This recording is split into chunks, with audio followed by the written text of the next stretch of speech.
Aleluia, amém. Eu cumprimento você aí de casa com a paz do Senhor. É motivo de muita honra estar aqui nessa noite ministrando a palavra de Deus. E confesso que eu não estou muito na minha zona de conforto, mas eu acho que quando a gente tem que se posicionar para fazer algo, a gente tem que realmente sair da nossa zona de conforto. E nessa noite eu queria falar sobre 3 pontos de uma vida cristã. E eu queria te convidar a abrir no livro de Mateus, capítulo 6, versículo 5.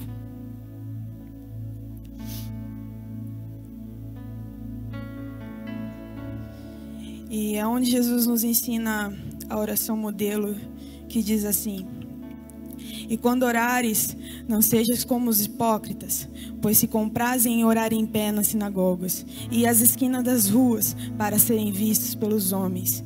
Em verdade vos digo que já receberam seu galardão. Mas tu, quando orares, entra no teu aposento e, fechando a tua porta, ora o teu Pai que está em secreto, e teu Pai que vem em secreto te recompensará publicamente. E orando, não usei vãs repetições, como os gentios, que pensam que por muito falarem serão ouvidos. Não vos assemelheis, pois, a eles, porque vosso Pai sabe que vos é necessário antes de vós vos pedirdes. Portanto, vós orais assim: Pai nosso que estás no céu, santificado seja o teu nome. Venha o teu reino, seja feita a tua vontade, assim na terra como no céu. O pão nosso no cada dia nos dá hoje, e perdoa-nos as nossas dívidas, assim como nós perdoamos aos nossos devedores. E não nos conduza às tentações, mas livra-nos do mal, porque teu é o reino, o poder e a glória para sempre. Amém.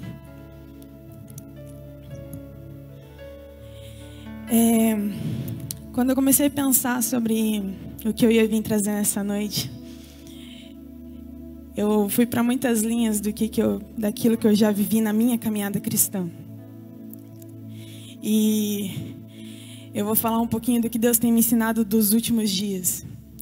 E um dos primeiros pontos de uma vida cristã que Deus me fez entender, ele se encontra no quarto. E eu li esse versículo, e esse versículo é muito claro quando Deus diz que entra no teu quarto, fecha a porta e me busca. E para quem não sabe, eu sou formada em arquitetura e eu comecei a pensar nisso, no quesito quarto e a função exata dele. E eu comecei a buscar o significado da palavra quarto, que diz aposento ou divisão da casa onde se dorme. Mas a gente sabe que quarto não é só para dormir.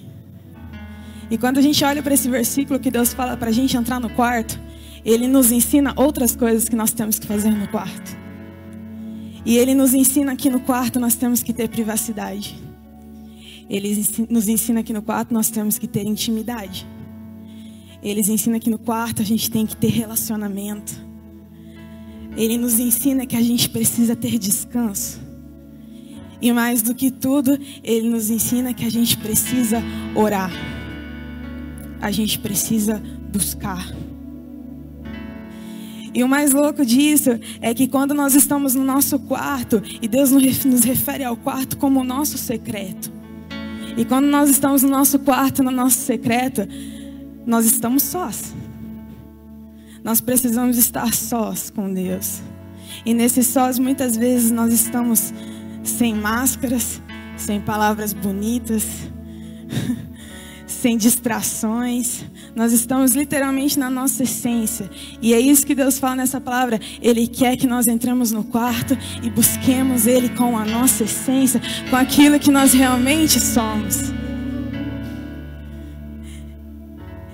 E quando a gente procura isso na Bíblia, eu comecei a olhar para Deus e falar: Deus, me ensina como fazer isso de verdade. Me ensina como talvez passar em barreiras que eu ainda não passei. E se você olha para exemplos disso, exemplos de pessoas na Bíblia, você vai lá e encontra Jesus, que é o maior exemplo da Bíblia que a gente pode ter hoje. E Jesus no seu secreto, toda vez ele ia e ele se retirava e ele ia para o monte orar. E ele falava às multidões, ele se retirava e ele ia para o monte orar. E ele falava aos discípulos, ele se retirava e ele ia para o monte orar. E eu sei que Deus quer te convidar nessa noite para você se retirar um pouco e ir para o teu secreto orar. E quando eu olhei para a minha vida, eu comecei a lembrar de quando eu aprendi a orar. E foi muito engraçado esse meu processo.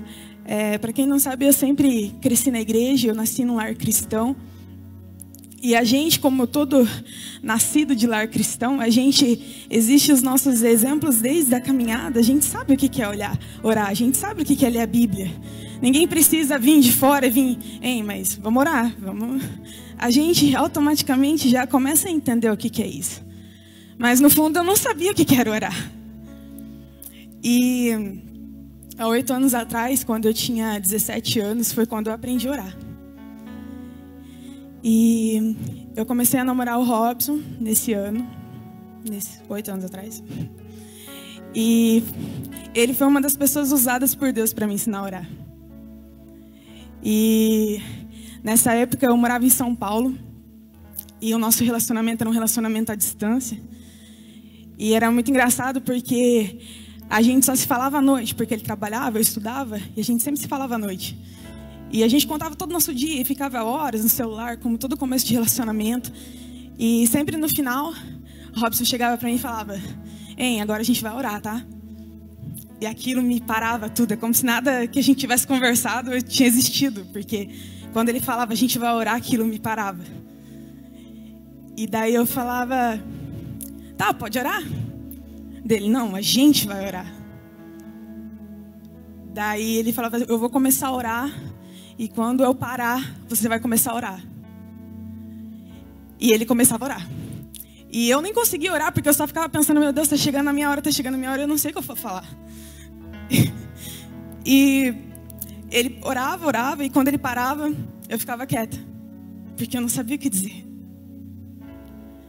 E a gente ficava um tempo mudo no telefone, porque eu não conseguia falar nada. E a gente dava boa noite e finalizava aquela conversa.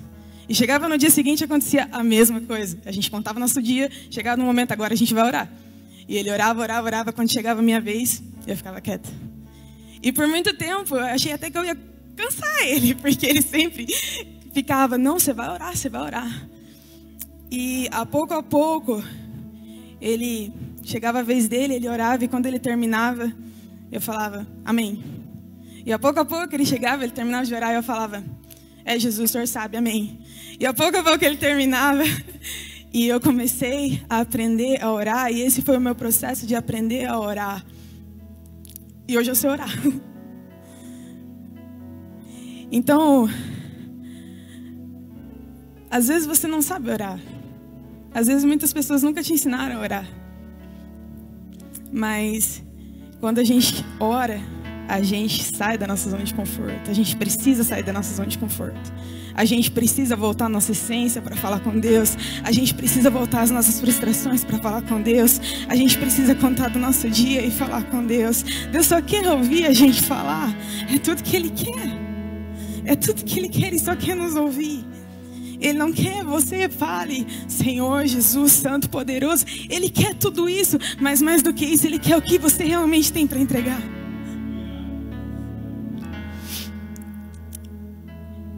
E esse foi o primeiro ponto que eu entendi de uma vida cristã. No segundo ponto que eu entendi de uma vida cristã, eu entendi sinceramente há poucos dias.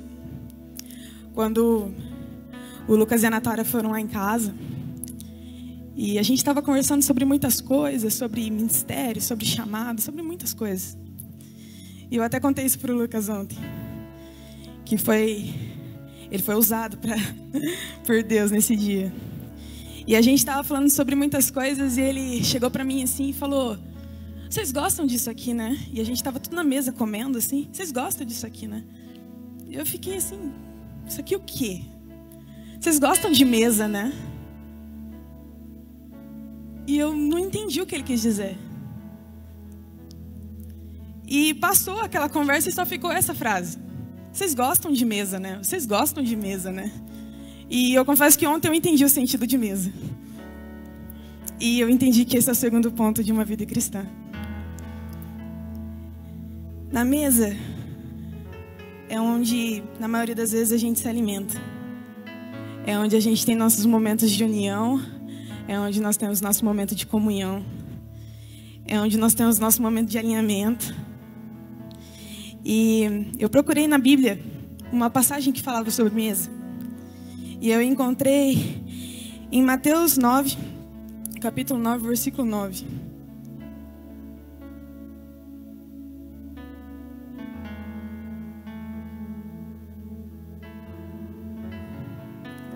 E Jesus, passando adiante dali, viu assentado na recebedoria um homem chamado Mateus e disse: segue-me. E ele, levantando, o seguiu.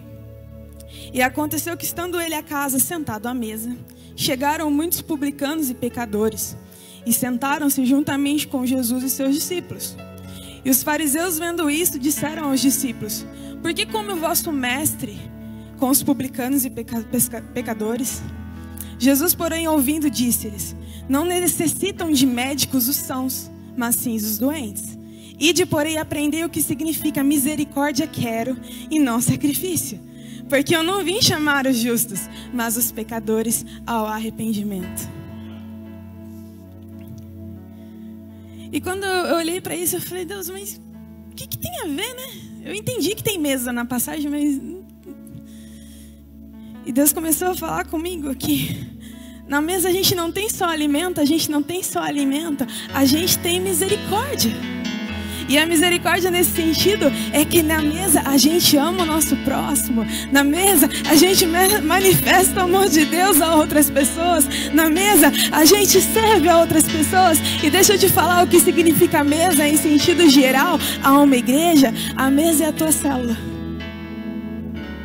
É na tua célula que você fala. É na tua célula que você alinha. É na tua célula que você sai do altar e vai para a mesa. Você sai da palavra e vai entender o que aconteceu. Você vai tirar as suas dúvidas. Você vai se alinhar. Você vai receber. Você vai contar. Você vai pedir ajuda. É a mesa. Você precisa estar na mesa. Você precisa estar na mesa.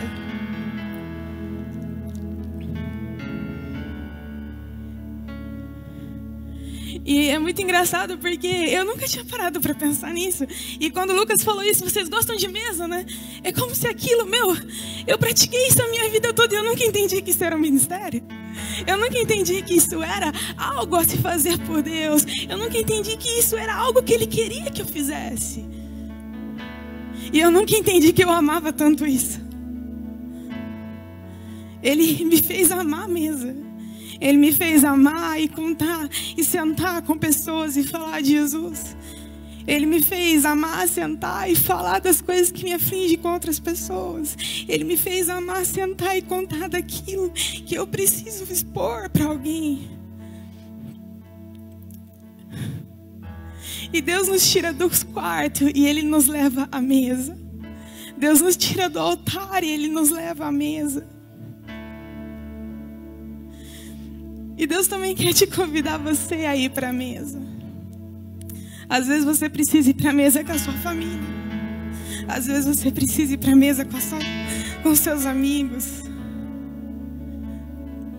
Mas você precisa ir para a mesa. Você precisa.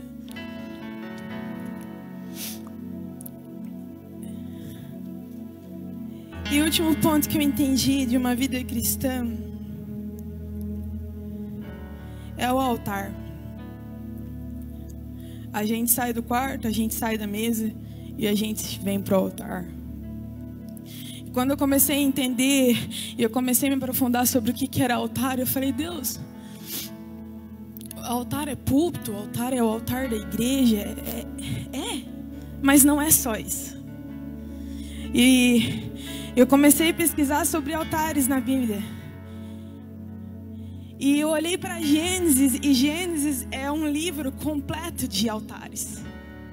Se você olhar para a vida de Abraão, quando Abraão foi chamado por Deus e Deus fala para ele: filho, sai da tua terra, do meio da tua parentela, para o lugar que eu te mostrarei. E você olha para Gênesis e você começa a pesquisar aqui. Abraão saiu de um lugar, ele edificava um altar. Ia para outro lugar, ele edificava um altar. Ia para outro lugar, ele edificava um altar. E eu comecei a perguntar a Deus: mas o que é esse altar? O que é esse altar? Altar é sacrifício. É. Mas o Senhor falou agora há pouco que o Senhor não quer sacrifício, o Senhor quer misericórdia. Então, o que mais que é o altar? O altar é santidade. O altar é compromisso. O altar é seriedade. O altar é manifestação. O altar é liberação. O altar é onde a gente sempre tem que estar. E a gente tem que se lembrar de levantar altares por onde a gente passar, por onde a gente for, onde a gente pisar. A gente tem que se lembrar de fazer altares a Deus.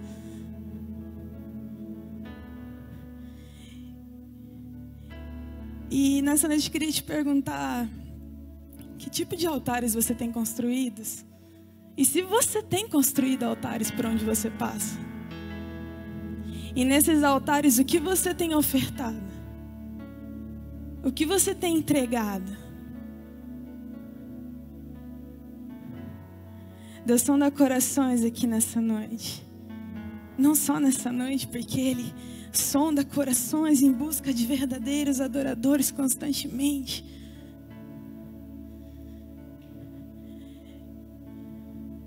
E eu comecei a entender que não existe quarto se não tiver mesa, se não tiver altar. Não existe mesa se não tiver quarto, se não tiver altar. Não existe altar se não tiver quarto e não tiver mesa. E nessa noite eu queria que você começasse a entender isso.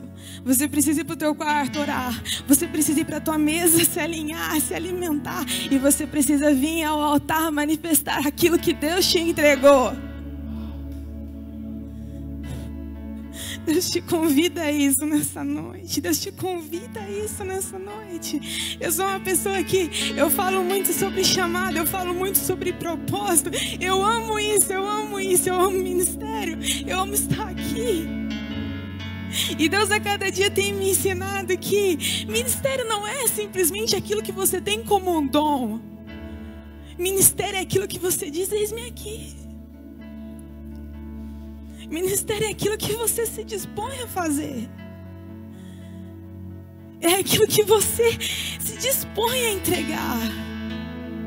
E quando eu recebi o convite de estar aqui, eu receei e falei: Deus, mas não é meu ministério. Não é meu ministério. Para mim é mais fácil subir lá e passar 3 horas cantando do que vir trazer uma palavra. É muito mais fácil. Mas não se trata do mais fácil. Se trata do que Deus quer. Se trata do que Deus quer.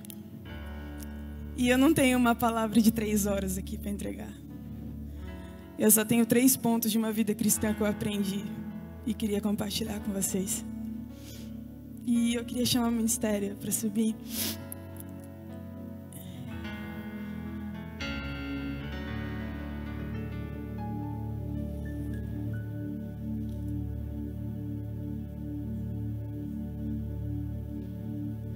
A gente, nesse tempo de isolamento social, é um tempo perfeito para isso, querido.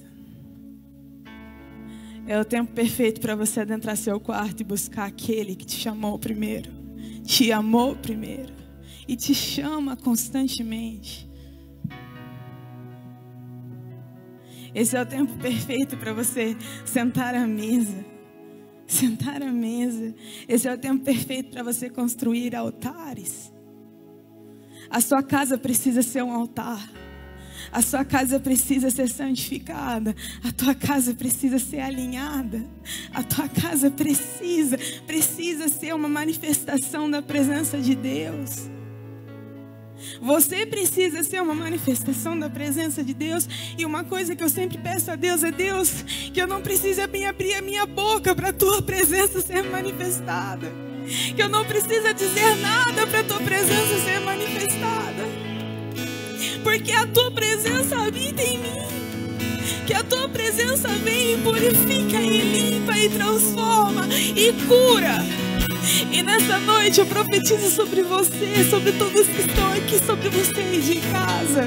É tempo de alinhamento, é tempo de santidade, é tempo de purificação, é tempo de posicionamento.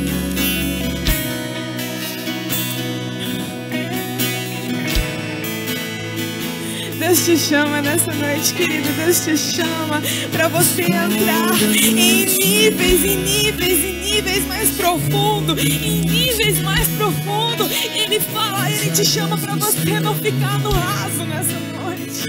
Existem níveis de intimidade e Ele quer te levar no mais fundo, no mais fundo. Se permita mergulhar nas águas do Espírito.